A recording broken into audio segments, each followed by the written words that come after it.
Hi there, how you doing? Welcome back to the channel. My name is Rachel Agasha, and on the channel we do just about everything. So yeah, for those who are returning subscribers, thank you so much for always coming back. I do appreciate that. I don't take that for granted. If you're seeing my face for the first time, I'm so excited to see you. I'm really glad you have decided to watch this video. I hope I gave you a reason to subscribe at the end of this video. I'm not going to ask you to do it now because I need to give you a reason to. Yeah, so for those who know me, I am a Ugandan based in the States. I moved here last year. Actually in August I'll be making a year, and I think I've earned the right to talk about some of these things here. So like in today's video, I'm going to be talking about the challenges that I have faced, or that you are likely to face, or the challenges that you might not face, but they kind of cut across. Yeah, because it's just the setting of this country, and it's something that you just have to prepare for, because sometimes things happen without signs and everything. But in case you're out there and you can relate, please let me know in the comment section. I'll be like, yeah, I can relate with that. Yeah, so I'm going to be sharing with you the challenges that I have experienced, of course, that other people could be facing, and other challenges that I've had other people talk about, yeah, in this United States of America. The first challenge that I think is really huge is medical care. So one thing is for sure, here, unlike in Africa, it's very rare for you to catch malaria, to catch typhoid, all these other diseases that are pretty common back home. Like I mentioned, I'm from Uganda and I recently moved. So these diseases that we catch, you're sick, oh I have malaria, oh I have that, you don't get that here. So what happens is there's a way the medical system is just so strained, like it's so expensive. So either you're keeping yourself healthy, or they're actually going to take all your money from you. Like it's not.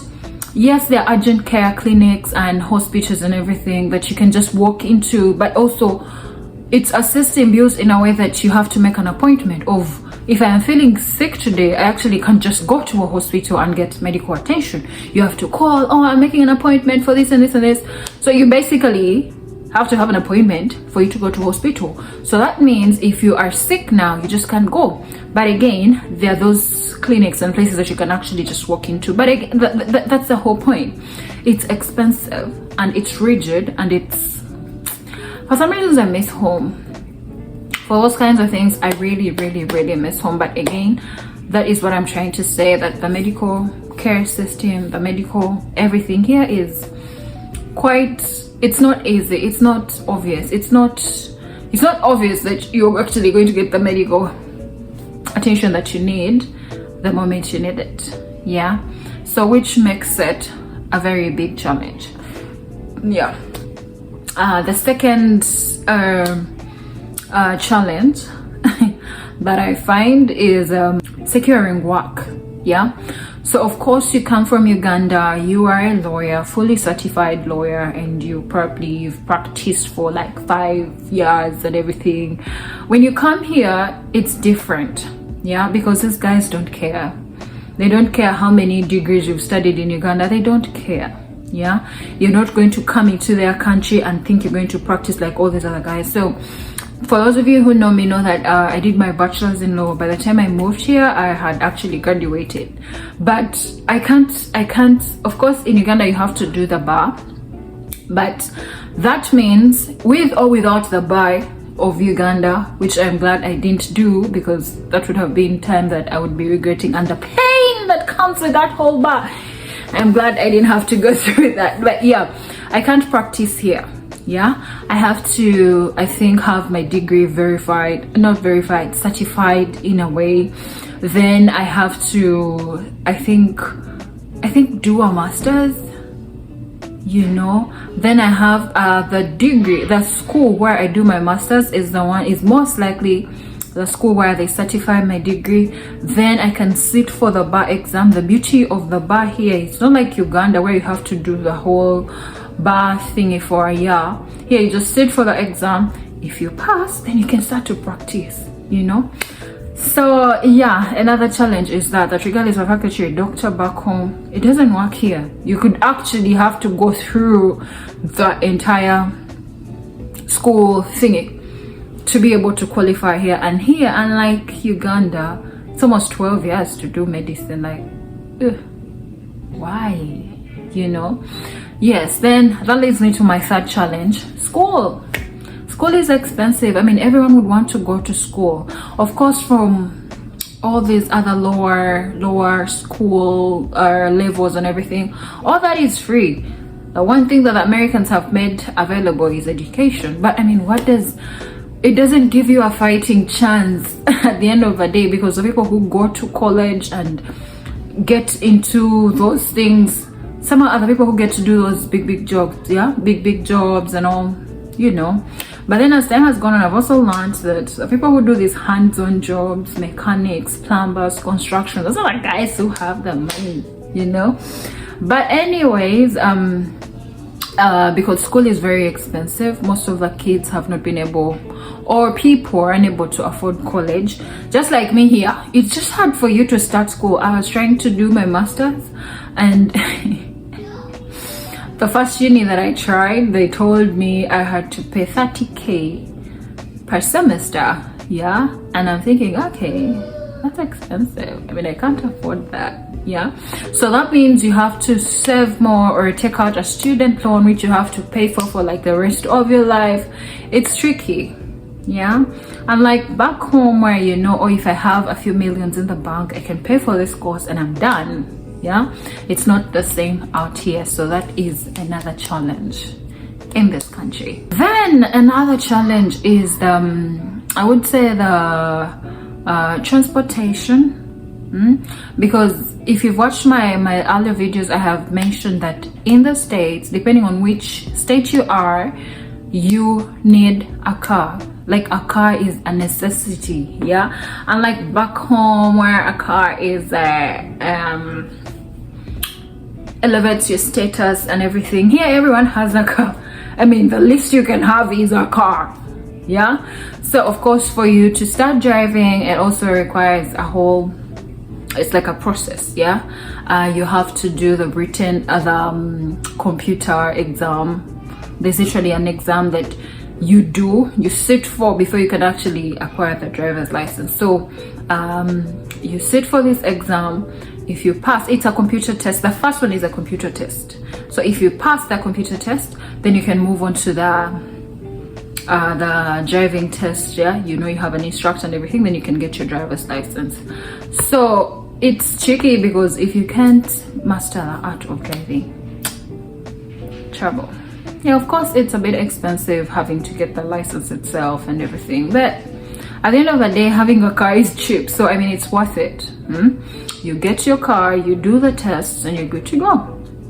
So yeah, that's also another challenge. I find that a bit challenging, because you have to drive. I mean, it's challenging because there's no transportation. There's the easiest means, you know, like back home, Uber is very expensive, and the public transport is not like accessible everywhere, you know. So yeah, you just have to have a car. Yeah, then another challenge is the bills. Yeah, it's honestly expensive to live in this country. I'll honestly say, yes, I thank God I have how should I say, the ability to pay my bills, but it's expensive.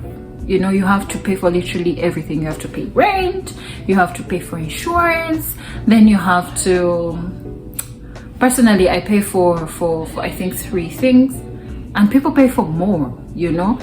Where I live, at my house, I just have to pay rent, and my rent covers literally everything, my utilities, the water, the Wi-Fi, the electricity. So I don't have to part with so much, so it's all covered in the rent, which is not little.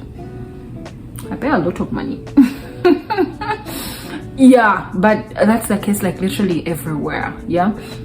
Of course, in some states the cost of living is not as bad as the DMV, DC, Maryland, Virginia, and I think Boston, New York. it's expensive. It's a bit expensive in those places.